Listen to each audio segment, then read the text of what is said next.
우리 다 같이 기도하심으로 말씀을 듣도록 하겠습니다. 우리를 사랑하시는 거룩하신 우리 아버지 하나님, 허물 많고 죄악 많은 저희들을 하나님께서 이처럼 사랑해 주셔서 독생자신 예수님을 이 땅에 보내주시고 우리가 받아야 될 저주와 심판을 예수 그리스도께 담당케 하셨고 그 보배로운 피로 우리 죄를 영원히 용서해 주심을 진심으로 감사를 드립니다. 오늘도 예수님의 피를 힘입어서 하나님 앞에 당당히 나올 수 있도록 인도해 주심을 진심으로 감사합니다. 오늘 하루 동안도 또 가정에서 또 직장에서 일터에서 열심히 일하다가 또 주님 앞에 나왔습니다. 하나님, 오늘 하나님 앞에 나와서 부복하기는 한순간순간마다 하나님의 도우심이 아니면 아무것도 할 수 없음을 고백하지 아니할 수 없습니다.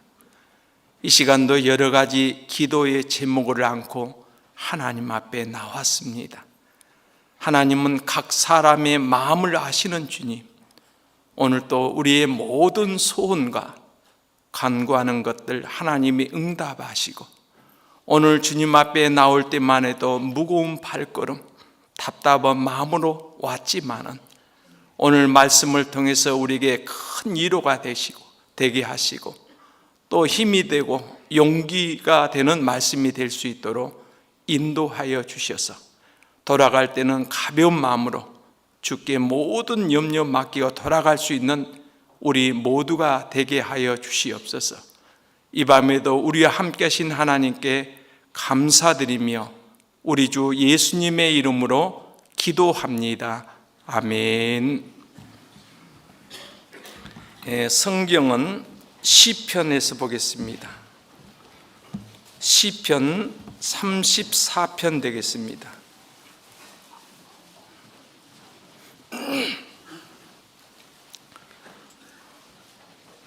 시편 34편 1절로 9절 말씀까지 제가 읽겠습니다.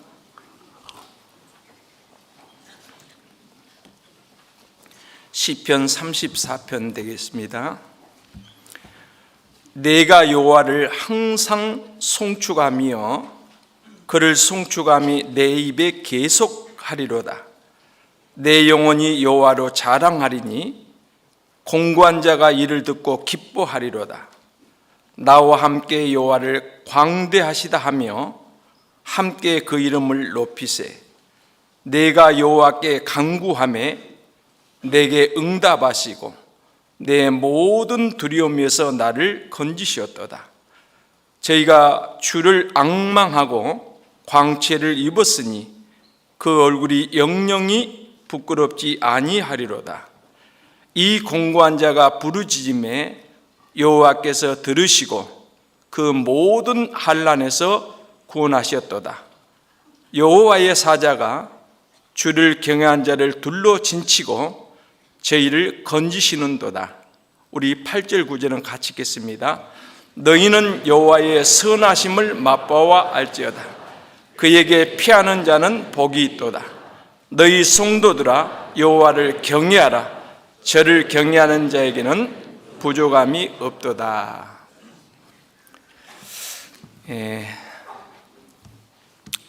오늘 말씀의 제목은 4절 하반전에 내 모든 두려움에서 나를 건지셨도다 라는 말씀으로 함께 교훈을 얻고자 합니다. 오늘 이 본문 표제를 보면은 제일 윗부분에 보면 다윗이 아비멜렉 앞에서 미친 채 하다가 쫓겨나서 지은 시라 그렇게 말하고 있습니다. 오늘 여기 본문 표제에는 아비멜렉에게 앞에서 쫓겨나서 지은 시라 그랬는데요, 사무엘상 21장 10절로 15절 말씀 가운데 보면은 같은 내용을 담고 있는데 거기는 가드왕 아기스라고 나옵니다. 그러면은 아비멜렉은 누구며 가드왕 아기스는 누굴까라고 이렇게 생각할 수 있을 겁니다.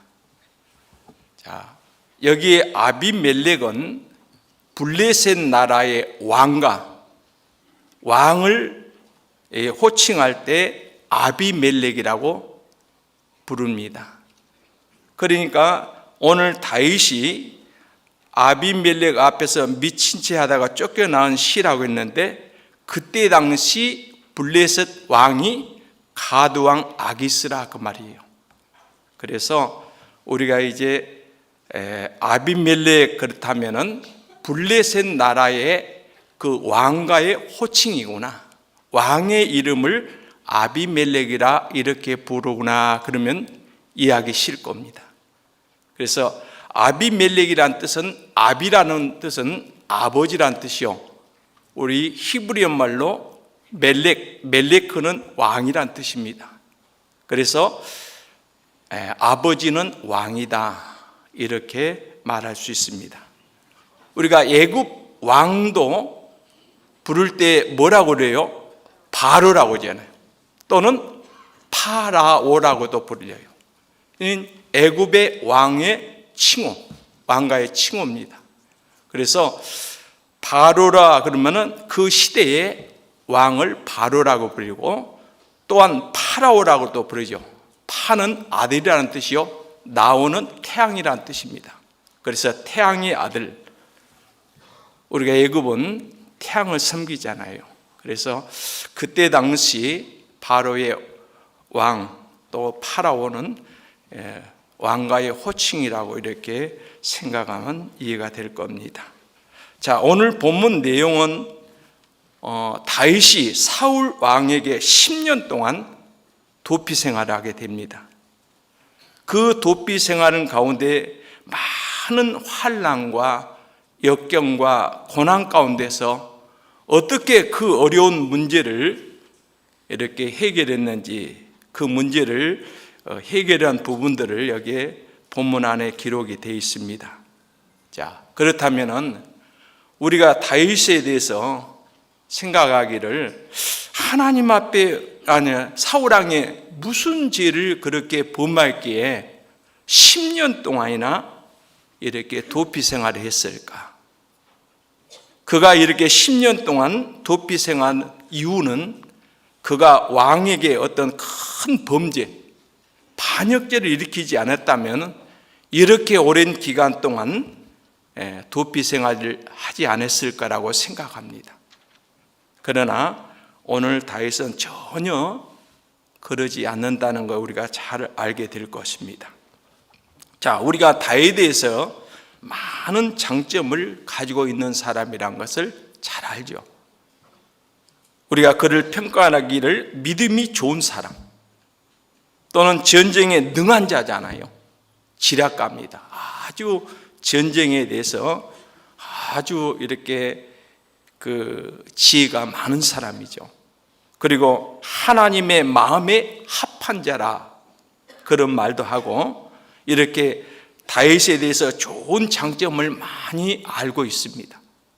그러나 우리가 이 본문을 통해서 보면은 다윗이 우리는 용감한 사람, 믿음 좋은 사람 그렇게 생각했는데, 이 본문 안에 보면은 다윗이 얼마나 연약한 존재인 것을 알게 됩니다.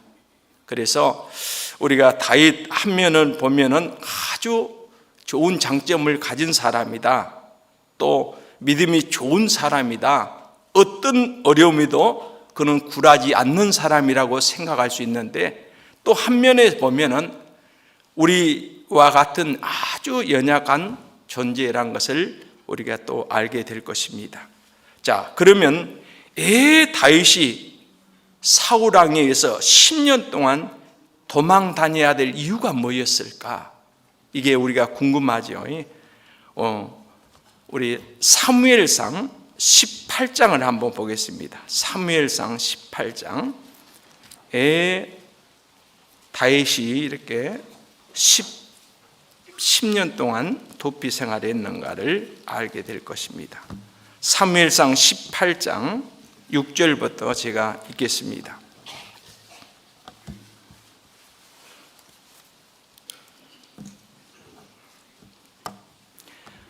18장 6절, 무리가 돌아올 때 곧 다윗이 블레셋 사람을 죽이고 돌아올 때 여인들이 이스라엘 모든 성에서 나와서 노래하며 춤추며 소고와 경새를 가지고 왕 사울을 환영하였는데 여인들이 뛰놀며 창하여 가로되 사울의 죽인 자는 천천히요 다윗은 만만이로라 한지라. 우리 8절 9절 같이 읽을까요? 사울이 이 말에 불쾌하여 심히 노하여 가로되 다윗에게는 만만을 돌리고 내게는 천천만 돌리니 그에 더 얻을 것이 나라밖에 무엇이냐 하고 그날 후로 사울이 다윗을 주목하였더라.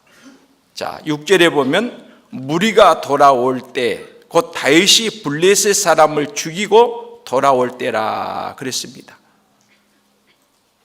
자, 이 사무엘상 17장에 보면은 다윗이 블레셋 나라 그 장수 골리앗을 쳐서 죽이고 돌아올 때 그때를 지금 말하고 있습니다. 그래서 그 전쟁을 승리하고 돌아올 때에 그 성 안에 성읍에 있는 많은 여인들이 그 승전과 개성가를 부르면서 노래하며 춤추며 소고와 경새를 가지고 왕 사울을 환영하기 위해서 나왔다 그랬어요. 근데 그 여인들이 오늘 이렇게 말이죠. 7절 하반절에 보면 사울의 죽인 자는 천천히요 다윗은 만만이라 한지라. 사울이 이 말에 불쾌하여 심히 노하여 가로되 다윗에게는 만만을 돌리고 내게는 천천만 돌리니 그에 더 얻을 것이 나라밖에 무엇이냐 하고 그날 후로 사울이 다윗을 주목하였더라. 자, 오늘 이 전쟁에 승리하고 돌아올 때 사울에게는 천천만 돌리고 다윗에게 만을 돌렸다. 이 전쟁에 다윗을 통해서 전쟁에 승리했다면은 누가 뭐래도 이 전쟁의 승리로 그 감사함을 돌려야 되는데 오늘 다윗에게 그 영광이 돌아갈 것 생각하니까 두려운 거예요. 그래서 오늘 여기에 8절 말씀처럼 그에 더 얻을 것은 나라밖에 없다. 그러니까 사울은 인기가 떨어지고 다윗이 올라가니까 이제 두려움을 느낀 나머지 그날부터 사울이 다윗을 주목했다 그랬습니다. 자, 뿐만 아니라 12절에도 보면 여호와께서 사울을 떠나 다윗과 함께 계심으로 사울이 그를 두려워한지라. 오늘 여호와께서 다윗과 함께 계심으로 사울이 그를 두려워한지라 그랬어요. 15절에도 사울이 다윗의 크게 지혜롭게 행함을 보고 그를 두려워하였으나 그랬고, 그 다음에 29절은 같이 읽겠습니다. 사울이 다윗을 더욱더욱 두려워하여 평생에 다윗의 대적이 되니라. 자, 오늘 다윗이 사울 왕에게 큰 어떤 반역이나 어떤 죄를 지어서 이렇게 쫓겨다닌 것이 아니라 오늘 사울이 지금 다윗을 두려움을 느끼고 그날부터 주목하고 다윗을 더욱더 두려워함 나머지 평생에 다윗의 대적이 됐다 그랬어요. 자, 오늘 여기에 시기, 질투, 미움이 오늘 이렇게 사울을 망가지게 만듭니다. 그 이유는 10절입니다. 그 이튿날 하나님의 부르신 악신이 사울에게 임하게 내림에, 사울에게 힘있게 내림에. 자, 오늘 사울의 그 마음 가운데 사단이 역사해서 오늘 더욱더욱 미워함만, 그래서 다윗을 두려운 나머지 그때부터 다윗을 죽이기로 작정합니다. 이런 시기, 미움, 다툼, 이 배후에는 사탄이 역사하고 있다는 사실입니다. 오늘 다윗만 이런 일이 있을까요? 우리가 신앙생활하는 가운데 우리에도 전혀 예상치 아니한 그런 시기, 또 질투, 미움으로 인해서 고난을 겪는 많은 형제자매들이 있을 겁니다. 그래서 오늘 다윗이 이런 어려움이 있다 하면은 우리에게도 분명히 이런 어려움이 있다는 것을 우리에게도 말씀하고 있습니다. 자, 베드로전서 2장에 한번 볼까요? 베드로전서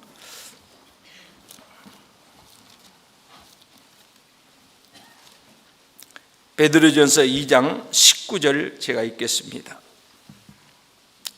자, 예매의 고난을 받아도 하나님을 생각함으로 슬픔을 참으면 이는 아름다우나. 자, 다윗이 지금 전쟁에 승리하고 돌아올 때 많은 사람들이 도열하면서 기뻐하고 환영하는데 사울은 어때요? 그로 인해서 자기 위협함을 느껴서 어때요? 시기, 질투, 미움. 그러니까 오늘 여기 말씀처럼 예매의 고난을 받고 있잖아요. 그뿐 아니라 오늘 저와 여러분에게도 우리가 주님 안에서 경건하게 살고자 하는 자는 핍박을 받는다는 말씀처럼 예매하게 고난을 받는 일이 참 많습니다. 그럴 때 우리는 어떻게 대처해야 될 것을 지금 말씀하고 있습니다. 예매의 고난을 받아도 하나님을 생각함으로 슬픔을 참으면 이는 아름다우나 그랬습니다. 여기 아름다우나라는 1번 난해주의에 보면 제일 밑에 뭐라고 써졌을까요? 헬라어로 은혜라 그랬어요. 헬라어로 카리스라고 그랬는데 오늘 우리가 신앙생활하는 가운데 정말 예매하게 고난을 받을 때는 하나님을 생각함으로 슬픔은 참으면 이는 은혜롭다, 참 아름답다, 이렇게 우리는 위로를 받을 수 있는 겁니다. 그 다음에 20절 말씀에도 죄가 있어 매를 맞고 참으면 무슨 칭찬이 있으리요. 오직 선을 행함으로 고난을 받고 참으면 이는 하나님 앞에 아름다우니라. 그렇죠. 죄가 있는데 무슨 칭찬이 있겠으며, 죄 때문에 우리가 고난받는 건 당연한 것이잖아요. 그런데 죄가 없는데도 오늘 오직 선을 행함으로 고난을 받고 참으면 이는 하나님 앞에 아름답다. 선을 행함으로 고난을 받는 일, 선한 일이 뭡니까? 우리가 복음 전하는 일보다 더 선한 일이 어디 있겠습니까? 여러분, 우리가 복음 전하다가 고난받는 일이 없습니까? 뭐 저만 아니라 여러분 다 전도하다 보면은 말할 수 없는 고난이 있었을 겁니다. 그럴 때마다 우리는 오늘 이 말씀을 생각해 보면 돼요. 오직 선을 행함으로 고난을 받고 참으면 하나님 앞에 정말 은혜로운 것이다, 아름답다 그랬어요. 그래서 21절에 이렇게 또 말하죠. 이를 위하여 너희가 부르심을 입었으니 그리스도도 너희를 위하여 고난을 받으사 너희에게 본을 끼쳐 그 자취를 따라 오게 하려 하셨느니라. 이를 위하여 너희가 부르심을 받았다. 뭘 위해서 부름 받았다고요? 오늘 예비 고난을 받고 하나님을 생각하면서 참으면 정말 아름답다. 이를 위해서 부름 받았고, 또 오직 선을 행함으로 고난을 받고 참으면 이는 하나님 앞에 아름다운 것인데, 이를 위해서 너희가 부름받았다. 그래서 오늘 예수님께서도 그리스도도 너희를 위하여 고난을 받으사 너희에게 본을 끼쳐 그 자취를 따라오게 하려 하셨나이다. 자, 예수님도 죄가 많아서 고난 받으셨을까요? 누구를 대신해서 예수님이 고난 받으셨어요? 바로 저와 여러분들. 예수님이 만약에 그 고난, 그 십자가의 고난을 감내하지 않고 그 십자가를 지지 않았다면 우리는 여전히 죄 가운데 있을 거예요. 우리가 잘 알다시피 예수님이 겟세마네 기도를 보세요. 겟세마네 뜻이 뭡니까? 기름을 짜다라는 뜻이요.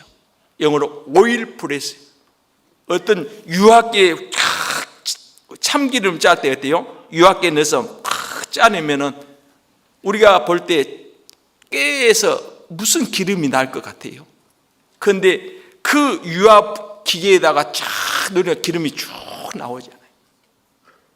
예수님이 그 십자가를 앞두고 겟세마네 동산에 기도할 때 그 기도 얼마나 힘쓰고 애써 기도했던지 땀방울이 핏방울이 됐다고. 그만큼 십자가의 고통을 알고 있었잖아요.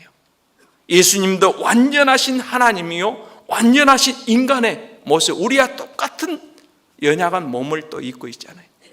그 예수님이 미리 십자가에 달리신 자기 자신을 볼 때 얼마나 고통스러운 것을 보았기 때문에 우리는 모르고 고통받을 때는 그런가 보다 하고 당하는데 미리 알고 있다면 우리는 도망갈 거예요. 예수님은 그걸 알면서도 끝까지 참고 십자가에서 뭐라 했죠? 다 이뤘다 하시고 돌아가셨다. 여러분, 다 이뤘다는 뜻이 뭐예요? 우리 헬라어 테텔레스타이, 네 죄값을 다 지불했다. 우리가 과거 때문에 얼마나 고민했습니까?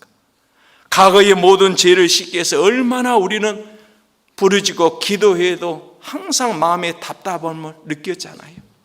그런데 영원한 속죄를 우리가 깨달을 때 과거와 현재와 미래의 죄까지 다 용서받았다 할 때 그때서 야, 진리가 나를 자유케 했구나. 예수님이 십자가에서 다 이루지 않았다면, 내 죄값을 다 지불하지 않았다면 내가 이렇게 진리 안에서, 죄 안에서, 죄와 사망의 법에서 자유를 얻을 수 있었을까?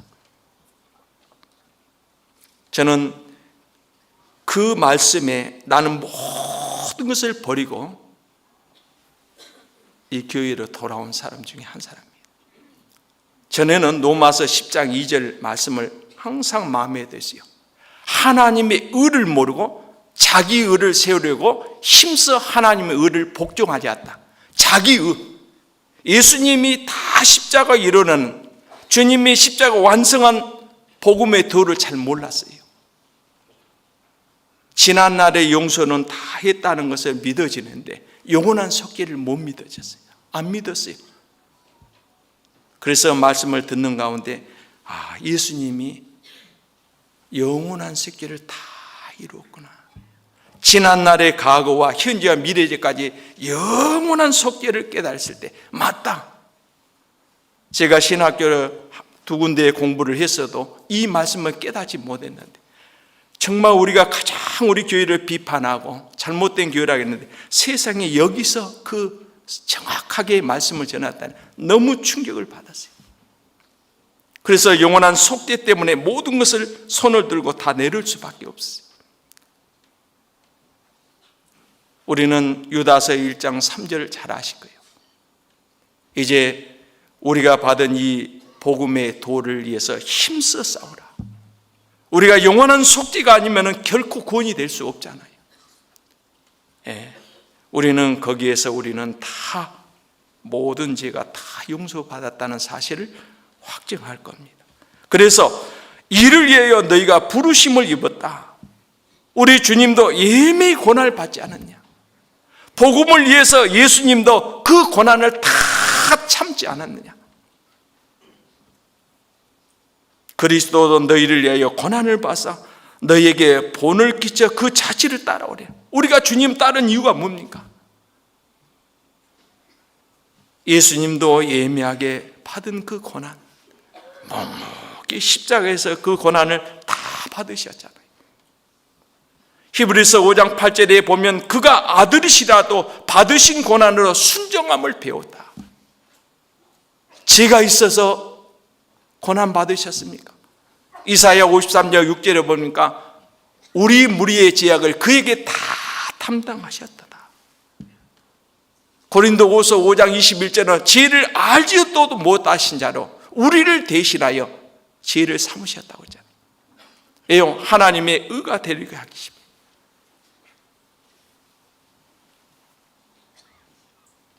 그가 아들이시라도 받으신 고난을 순종함을 배웠다. 그래서 우리 주님도 그 고난으로 순종하셨기에 우리도 주님의 자취를 따라온 것이잖아요. 그리고 23절은 같이 읽겠습니다. 욕을 받으시되 대신 욕하지 아니하시고 고난을 받으시되 이업하지 아니하시고 오직 공의로 심판하신 자에게 부탁하시며, 예수님 십자가에 달렸을 때 그 양편의 강도는 얼마나 그를 죽이는 그 당시에 로마 군병들에게죠, 욕설하고 온갖 악의를 이렇게 드러냈지만은 예수님은 욕했습니까? 아버지여, 저들이 하는 죄를 알지 못합니다. 저들의 죄를 도리어 용서해 달라는 그 기도를 드리잖아요.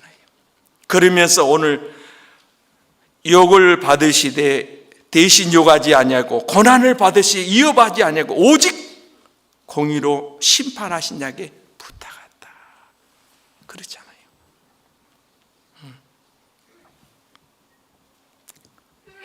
그래서 누가복음 24장 26절에도 그리스도가 이런 고난을 받고 자기의 영광에 들어가 할 것이 아니냐. 그리스도도 이런 고난을 받고 자기의 영광에 들어갔다. 예수님의 십자가의 죽음, 고난이 없었다면 영광의 부활도 없을 것이요, 지금 하나님 우편에 계시잖아요. 고난 없이 영광이 있을 수 없잖아요. 그래서 사도 바울은 빌립보 성도들에게 이렇게 말했어요. 빌립보 4장 14절에 그러나 너희가 내 괴로움에 함께 참여했으니 잘하였도다. 여러분, 사도 바울처럼 많은 복음 때문에 고난을 겪는 사람이 어디 있습니까? 세상에는 만물의 찢기처럼 그렇게 많은 고난을 받고 그 십자가에 달려 죽는 그날까지 복음을 위해서 얼마나 고난을 당했습니까? 예, 그 고난 위에 영광이 있기 때문에 베드로전서 4장 16절도 만일 그리스도인으로서 고난을 받으면 부끄러움 말고 도리어 그 이름으로 하나님께 영광을 돌리라. 왜 그랬을까요? 그리스도인으로서 고난을 받거든지 부끄러움 말라.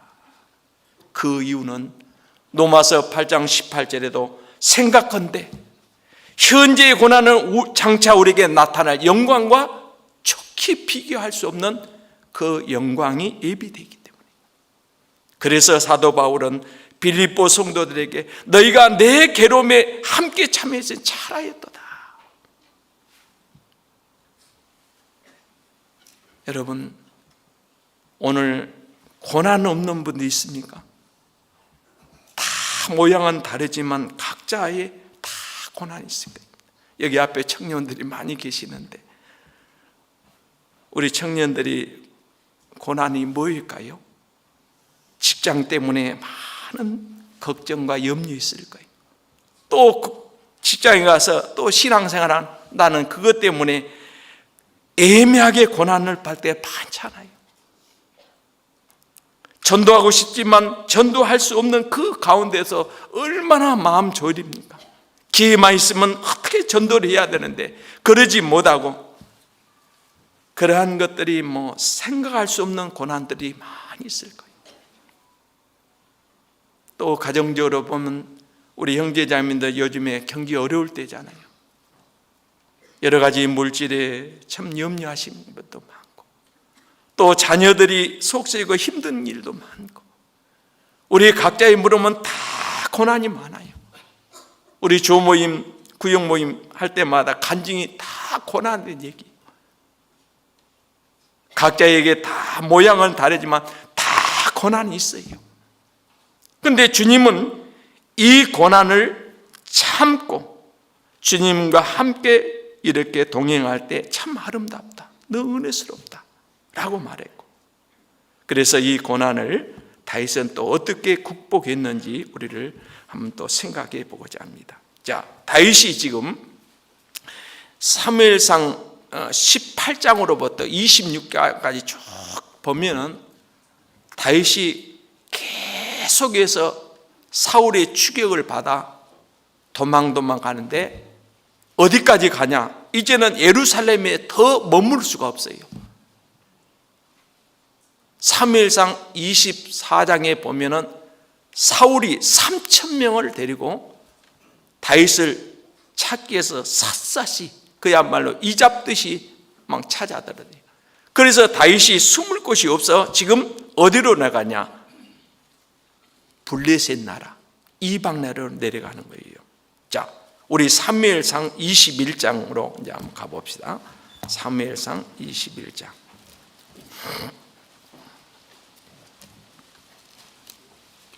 예, 본문에 대한 그 내용이 거기 이제 나옵니다. 사무엘상 21장 찾으셨습니까? 10절 제가 읽겠습니다. 그날에 다윗이 사울을 두려워하여 일어나 도망하여 가드왕 아기스에게로 가니, 다윗이 이제는 계속해서 사울왕의 추격을 피하기 위해서 어디까지 나왔냐? 지금 블레셋 가드왕에 가요. 여러분 알다시피 블레셋은 이스라엘과 적대국이잖아요. 철천히 원수잖아요. 그런데 왜 다윗이 여기에 내려갔을까? 저도 궁금해서 여러 주석을 참고해도 다윗이 어떤 이유 때문에 내려갔는지 아무도 누가 기록한 거였어요. 그래서 정말 자기의 신변의 위협을 느끼니까 이제 살기 위해서는 예루살렘을 이제 떠날 수밖에 없어. 고향을 떠나고 이제 이스라엘 떠나서 이제는 내려간 것이 어때요? 이방 나라에 갈 수밖에 없어요. 근데 어느 주사가는 이렇게 말해요.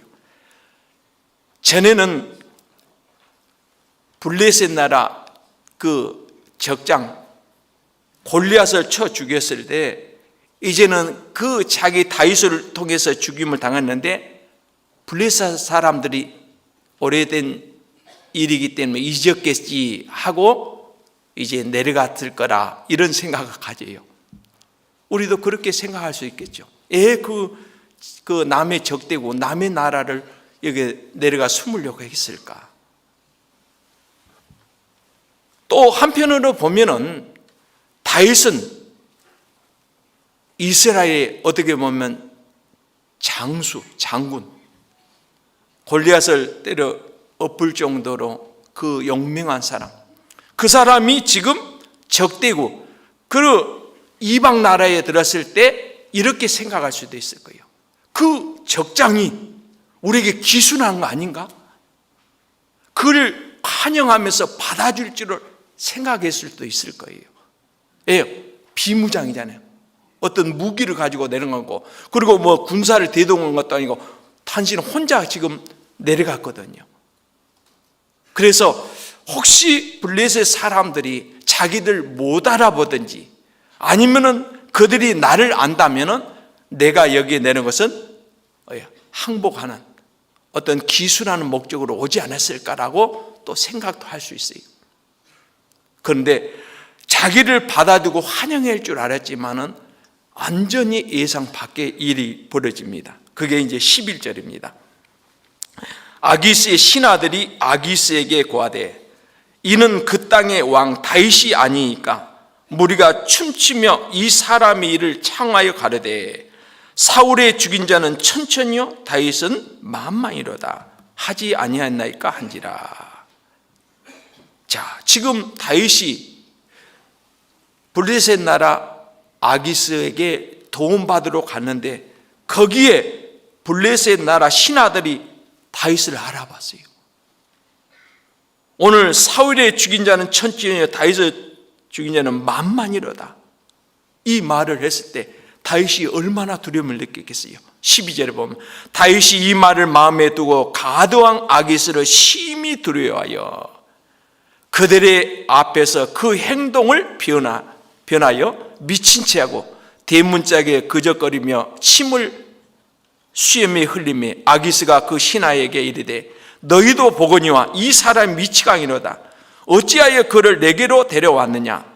내게 미치광이가 부족하여서 너희가 이 자를 데려다가 내 앞에서 미친 짓을 하게 하였느냐? 이 자가 어찌 내 집에 들어오겠느냐 하니라.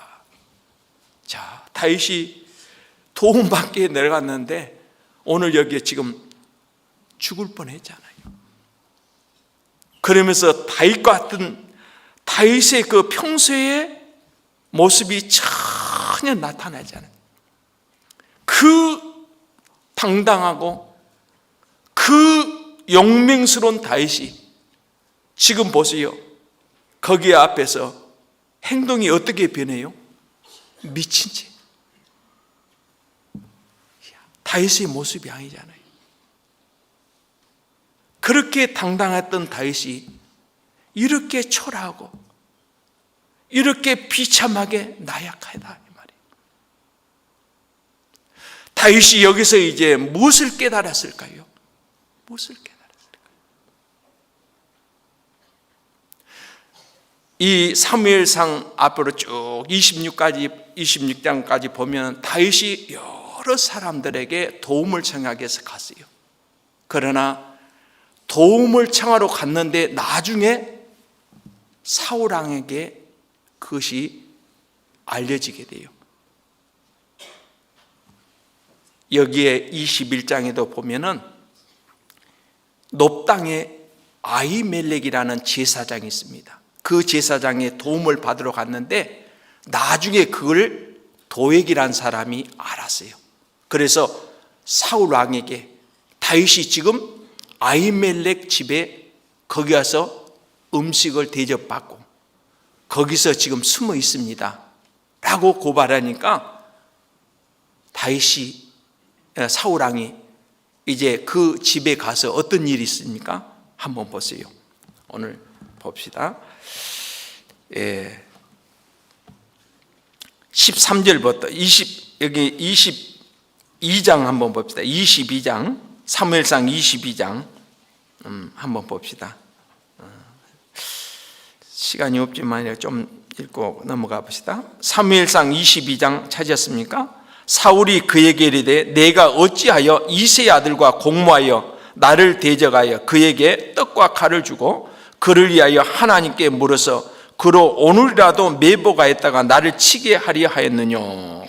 지금 사울이 그에게 아히멜렉입니다. 네가 같이 이새의 아들과 공모해가지고 나를 매복할 죽이려고 했지 라고 해요. 근데 아히멜렉이 사울왕이 뭐라고 대답합니까? 14절은 같이 읽어봐요. 아히멜렉이 왕에게 대답하여 가로되 왕의 모든 신하 중에 다윗과 같이 충실한 자가 누구인지요? 그는 왕의 사위도 되고 왕의 모신도 되고 왕실에서 존귀한 자가 아니니까. 자, 아히멜렉은 제사장입니다. 사울왕에게 바르게 말해줄 수 있는 그 위치잖아요. 오늘 왕의 모든 신하 중에 다윗과 같이 충실한 자가 있습니까? 왜 이렇게 그를 죽이려고 합니까? 그런 내용이잖아요. 이 일 때문에 나중에 사울 왕이 그 제사장들을 죽이라고 명해요.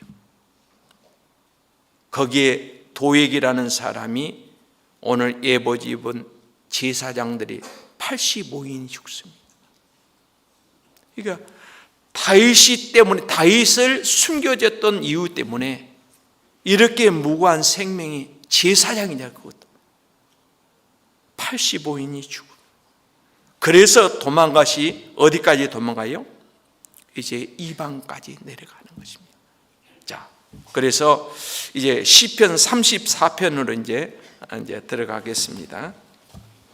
네, 이 앞에 부분을 알 수 없으면 전혀 이제 모르게 되십니다. 34편 들어가기 전에 우리가 시편 146편을 먼저 봐야 될 것 같아요. 시편 146편 3절로 5절 말씀 한번 같이 읽어보겠습니다. 시편 146편 3절로 5절 같이 한번 읽어볼까요?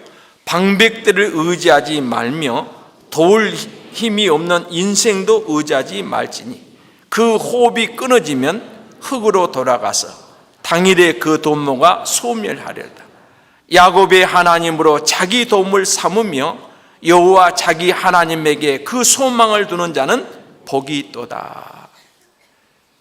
다윗이 지금 계속해서 도망하고 너무 배고프고 줄인 나머지 지금 제사장의 도움받고 그래서 이제 더 이상 숨을 곳도 없고 피할 것이 없어서 이방 땅에 가잖아요. 그런데 아까 지금 말한 대로 아히멜렉의 도움받으려면 죽을 뻔하잖아요. 거기서 미친 척하고. 그래서 이제 느낀 거 뭐예요? 이제 누구도 방백도 사람도 믿을 것 아무것도 없다. 이제 나의 도움은 오직 하나님께밖에 없다라고 하는 것을 거기서 이제 시편 34편에 이제 그 내용을 담고 있습니다. 자, 다윗을 누가 숨겨줄 수 있었어요? 누가 도와줄 수 있어요? 아무도 도울 인생이 없어요. 그래서 그가 아까 고백한 대로 방백을 의지하지 말며 도울 인생도 의지하지 않겠다 그런 거잖아요. 그러면서 야곱의 하나님으로 자기 도움을 삼으며 여호와 자기 하나님께 그 소망을 두는 자가 복이 있다. 이제 내가 도움받을 분은 오직 하나님께만 있다 라는 것을 이제 말씀하고 있습니다. 그래서 시편 34편 이제 우리가 같이 한번 또 보겠습니다. 이제 시편 34편 4절입니다. 내가 여호와께 구하매 내게 응답하시고 내 모든 두려움에서 나를 건지셨도다.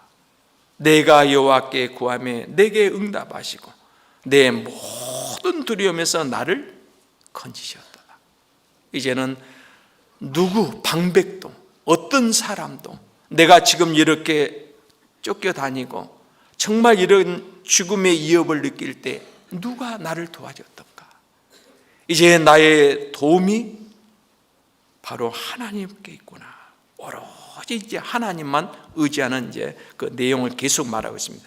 6절에도 이 공고한 자가 부르짖음에 여호와께서 들으시고 모든 환난에서 구원하셨도다. 오늘 이렇게 공고한 중에 여호와께 부르짖었더니 그 모든 환난에서 건지셨다 그랬어요. 그 다음에 15절에도 여호와의 눈은 의인을 향하시고 그 귀는 저희 부르짖음에 기울이시는도다. 여러분 여호와의 눈이 어디를 향하고 있어요? 의인.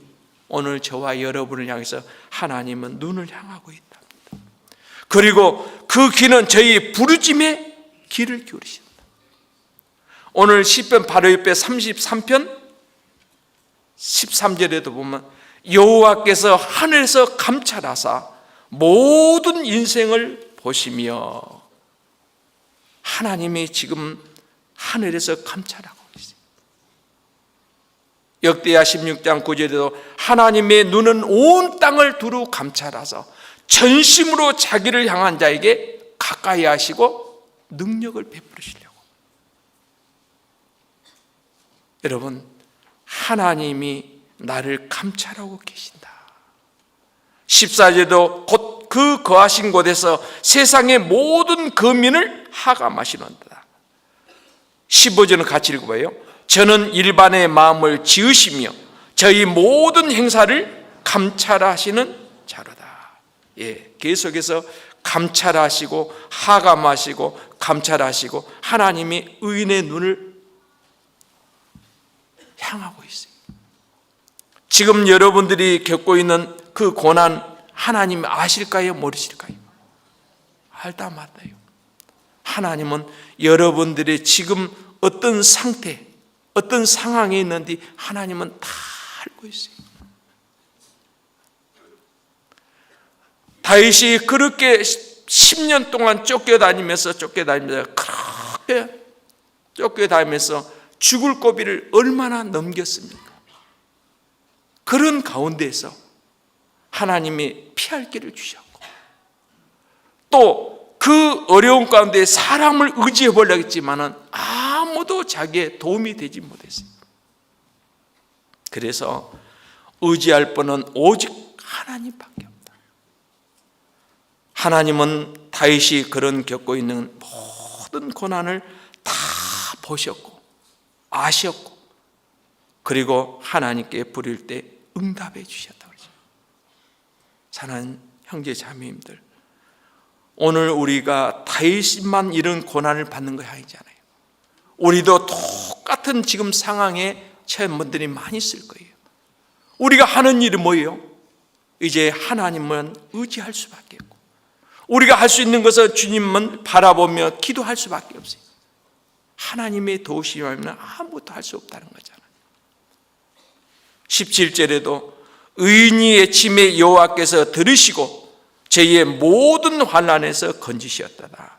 의인이 외치며 여호와께 들으시고 모든 환난에서 건지셨다. 계속해서 환난과 고난 가운데서 하나님 건지셨다는 얘기잖아요. 그 다음에 19절도 같이 읽어봐요. 의인은 고난이 많으나 여호와께서 그 모든 고난에서 건지셨다. 의인은 고난이 없다 그랬습니까? 예, 의인은 고난이 많으나 여호와께서 그 모든 고난에서 건지셨도다. 예, 오늘 다윗을 보세요. 아기스 그 왕에게 그 도움받기로 가다가 죽을 뻔했잖아요. 근데 거기서 꼼짝없이 이제 잡히면 죽는데 그 속에서 하나님이 건져내잖아요.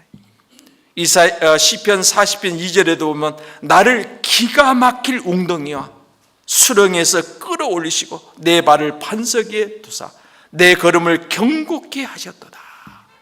지금 기가 막힐 웅덩이와 수렁에서 끌어올리잖아요. 여러분, 이렇게 우리도 정말 사방이 막히고 우리는 도저히 헤어날 수 없다고 생각하십니까? 여러분, 하나님을 바라보세요. 하나님은 자기를 향한 자에게 가까이 하시고 능력을 베풀어 주마고 약속했습니다. 그래서 우리 그리스도인들은 이제 살 길은 오직 이만 바라봐요. 여러분, 헬라어로 사람이란 뜻이 뭔지 압니까? 헬라어로 안드로포스라고 그래요. 사람을 뭐라고요? 안드로포스. 요즘 안드로이드라고 말을 많이 써요. 안드로포스, 그 뜻이 뭔지 압니까? 이를 쳐다보는 자, 그런 뜻입니다. 예, 우리가 살 길은 오직 하나님만 바라요. 그래서 우리 머리가 머리가 이를 바라보라고 머리가 이했잖아요. 모든 짐승의 머리는 뭐예요? 사람을 향하죠. 잡아먹더니 부려먹더니 그 머리가 사람을 향하죠. 예, 그 생명이 주인에 달려있잖아요. 그래서 짐승들은 주인만 따라다니잖아요. 우리 그리스도인들은 오직 이의 것만 찾아야 됩니다. 시편 121편 1, 2절에도 보면 내가 산을 향하여 눈을 들리라. 나의 도움이 어디서 올고, 나의 도움이 어디서 온다고요? 천지를 지은 여호와께로다. 내가 산을 향하여 눈을 들리라. 나의 도움이 어디서 올고, 나의 도움이 천지를 지은 여호와께로소이다. 그렇죠. 오늘 여호와께로 도움이 온다 그랬습니다. 그래서 오늘 결론적으로 시편 34편 다시 돌아가 봅시다. 자, 1절에 보면은 이 모든 환난에서 하나님이 건지시고 또 하나님이 도와주셔서 오늘 살게 해주신 것을 지금 감사해서 1절에 이렇게 말하고 있습니다. 내가 여호와를 항상 찬송하며 송축하며 그를 송축함이 내 입에 계속하리로다. 자, 오늘 뭐라 했어요? 다윗이 고백이라, 내가 여호와를 항상 송축하겠다. 그를 송축함이 내 입에서 계속하리로다. 이 송축이라는 뜻은 히브리어로 할랄이라고 했는데, 그 뜻은 빛나게 하다, 또 예배하다, 경배하다, 찬양한다, 그런 의미입니다. 이제는 항상 하나님께만 찬송하겠다 그랬어요. 예, 찬송은 왜 해야 되는가? 히브리서 13장 15절 보니까 이러므로 우리가 예수로 말미암아 항상 찬미의 제사를 하나님께 드리자. 이는 그 이름을 증거하는 입술의 열매다. 우리가 예수로 말미암아 항상 하나님께 찬미 드릴 이유가 뭡니까? 오늘 시편 40편 2절 말씀처럼 나를 기가 막힐 웅덩이와 수렁에서 건져내시고 우리를, 내 발을 견고하게 반석에 두었기 때문에. 자, 오늘 다윗이 이 꼼짝없이 잡혀서 죽을 그 처지에서, 그 기가 막힐 웅덩이에서 건진 것 같이, 만약에 우리 주님이 우리에게 차지하지 않았다면 우리는 영원한 멸망, 그 지옥의 구렁장에 빠질 수밖에 없어요. 정말 우리가 구원받았다는 건 기적이잖아요, 기적. 그래서 다윗은 이런 기가 막힐 웅덩이와 그 수렁에서 건져주신 것을 감사해요. 내가 이제 할 일은 여호와를 송축하는 일이다. 항상 송축할 거다. 항상 찬송하겠다. 항상 하나님 앞에 예배할 거다. 다윗은 거기서 이렇게 결론을 내고 있습니다. 오늘 우리는 이 본문 통해서 우리는 세 가지를 생각할 수 있을 겁니다. 첫째는 고난 가운데 온전히 우리는 주님만 의지하고 부르짖다. 우리가 할 수 있는 건 그것밖에 없잖아요. 다윗이 여러 사람들, 방백도 의지했지만 도울 인생, 도움을 받을 수 있는 인생 없더라 이 말이에요. 방백도 없더라. 오직 나에게 도움을 주신 분은 오직 하나님밖에. 그래서 이제 그가 결론내니까 온전히 주님만 바라보고 그분께 부르짖어야 되겠다. 우리도 할 수 있는 건 뭐 있습니까? 우리가 지금 어려운 처지에 있을 때 내가 할 수 있는 건 뭐입니까? 하나님 의지하고 기도하는 거예요. 빌립보서 4장 6절에도 뭐랬어요?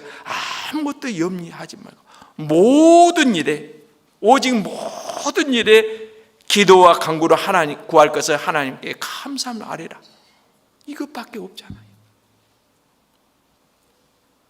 그래서 다윗은 오직 주만 의지하겠다는 것.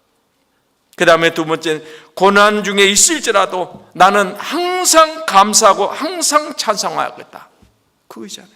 애용 찬송은 누가 하기 때문에 시편 33편 1절에도 뭐랬어요? 너희 의인들아 여호와를 즐거워하라. 찬송은 정직자의 마땅히 할 바다. 구원받은 자만 찬양할 수 있잖아요. 누가 찬양 하나님께 영광을 돌리고 찬양할 수 있습니까?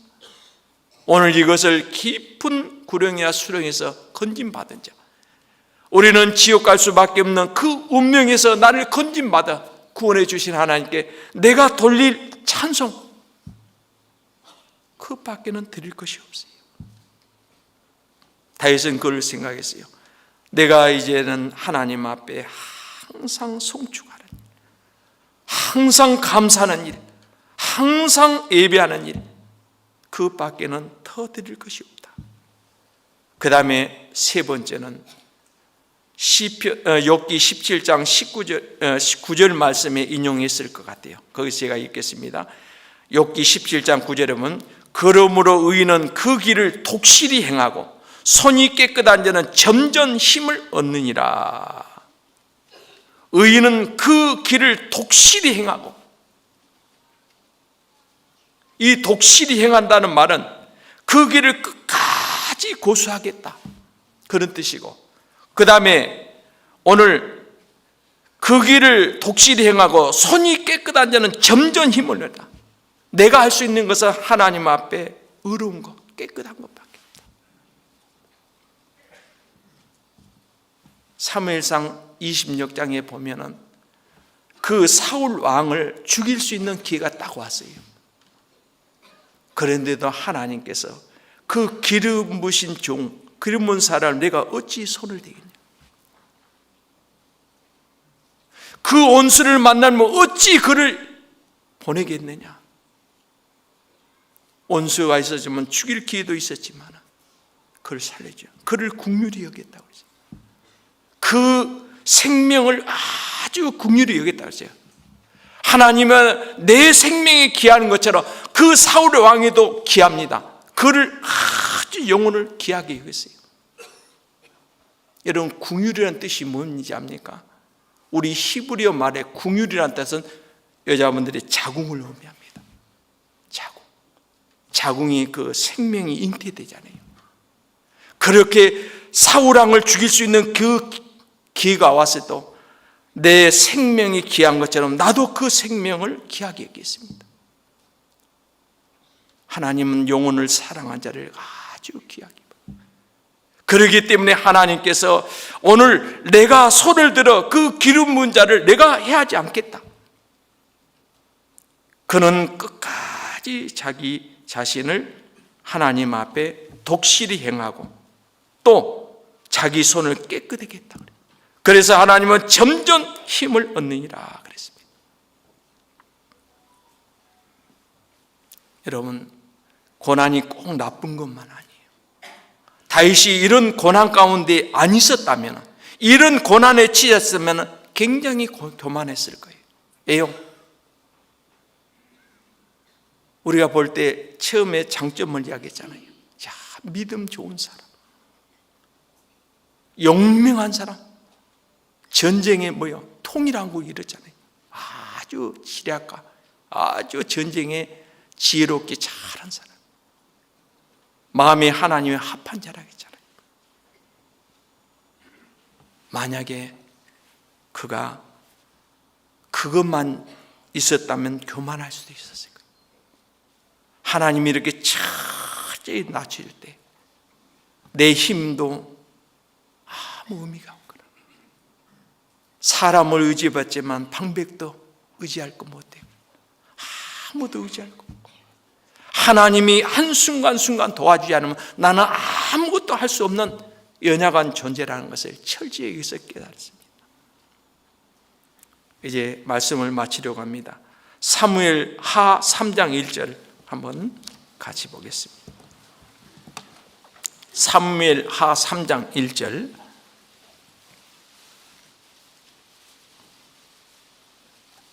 같이 한번 읽겠습니다. 사울의 집과 다윗의 집 사이에 전쟁이 오래매 다윗은 점점 강하여지고 사울의 집은 점점 약하죠. 사울과 다윗의 집에 전쟁이 오래 있었다. 그런데 다윗은 점점 어때요? 강해졌어요. 사울의 집은 점점 약해요. 오늘 의인은 고난이 많지만은 그 고난 가운데 우리를 건져주신다고 약속했잖아요. 그래서 방금 전에 욥기 17장 9절 말씀처럼 그러므로 의인은 그 길을 독실히 행하고 끝까지 그 길을 고사해 힘들고 어려울지라도 독실히 행하고 손이 깨끗하기만 하면 점점 힘을 얻을 것이다. 예, 우리가 어떤 고난이 있을지라도 이 믿음, 또 우리가 조금 환경이 어렵다 이라도 낙담하지 말고 이런 어려울 때도 더 주님을 의지한다면 여호와의 눈은 의인을 향하시고 저희 귀는 저희 부르짖음에 귀를 기울인다. 하나님은 한시도 눈을 뜨지 않고 우리가 뭘 구하고 있는지, 뭘 필요한지 다 알고 있어요. 문제는 우리가 구하지 않으면 얻지 못한다 했잖아요. 오늘 다윗은 정말 내가 항상 송축할 수밖에 없다는 것은 이제 하나님만 의지하겠다. 오늘 이 다윗의 간증이 저와 여러분들의 간증이 됐으면 좋겠어요. 네. 저는 솔직히 정말 이 말씀을 평소에 굉장히 좋아한 말씀이에요.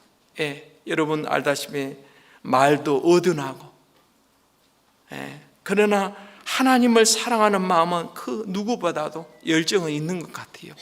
근데 이 말이 어두내기 때문에 굉장히 지금까지 힘든 중에 하나예요.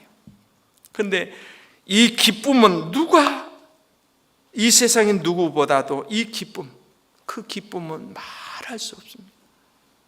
어디서 그 기쁨이 왔을까요? 오늘 주님이 주신 기쁨이겠죠. 저만 그러겠습니까? 구원받은 저와 여러분들이 이런 죄악 가운데 구원받은 그 기쁨, 얼마나 감사가 되겠습니까? 그래서 오늘 두서없이 말씀을 드렸지만은 오늘 우리가 어떤 환난에도 낙담, 좌절하지 말고 오늘 이런 어려움 가운데서도 하나님은 자기 백성을 그 고난 가운데 건지신 하나님, 우리가 포기하지 않는다면 반드시 우리 하나님은 우리를 지켜주시고 그 환난 가운데 건져주시고 우리를 견고하게 세워주실 것을 우리는 믿어 의심치 않습니다. 기도합시다. 하나님 감사합니다. 오늘 다윗이 시편을 기록하게 한 것은 오늘 우리들에게 또 너무 필요한 말씀입니다. 다윗이 느꼈던 이 고난이 오늘 지금 현 생활에 지금도 여전히 고난 가운데 있는 형제자매들 많이 있습니다. 때로는 우리는 하나님에 대한 원망도 크고 때로는 환경에 대한 원망도 크지만은 우리는 하나님 앞에 의탁하고 하나님께 의뢰하고 기도하기보다 환경을 탓할 때가 너무나 많이 있었습니다. 오늘 다윗이 말한 대로 나를 기가 막힐 웅덩이와 수렁에서 끌어올리시고 내 발을 반석에 두사 내 걸음을 견고하게 했다고 했습니다. 오늘 이 말씀을 꼭 마음에 두고 이제는 사람 의지할 것도 없더라, 돌 인생도 의지할 것도 없더라, 이제 나의 도움이 천지를 지신 여호와 하나님밖에 없는 것을 알고 오직 남은 생에 주를 의지하고 또 주님을 의지할 때 하나님은 내 환경과 처지를 다 아시고 하나님은 응답해 주마고 약속했기에 우리는 그 말씀을 믿고 주님만 의지합니다. 오늘 또 피곤한 몸을 이끌고 왔습니다. 여러 가지 지친 몸을 이끌고 왔습니다. 주님 위로해 주세요. 주님 영육간에 강건하게 하시고 이 세상은 너무 악한 이 세파 속에서 이길 수 있는 것은 주님의 능력이 아니고는 우리가 이길 힘이 없습니다. 오늘 우리 모든 성도님들에게 다시 한번 힘과 용기를 주셔서 이 악한 세대를 믿음으로 승리할 수 있는 우리 모두가 되게 하여 주옵소서. 모든 것 주님께 감사드리며 우리 주 예수님의 이름으로 기도합니다. 아멘.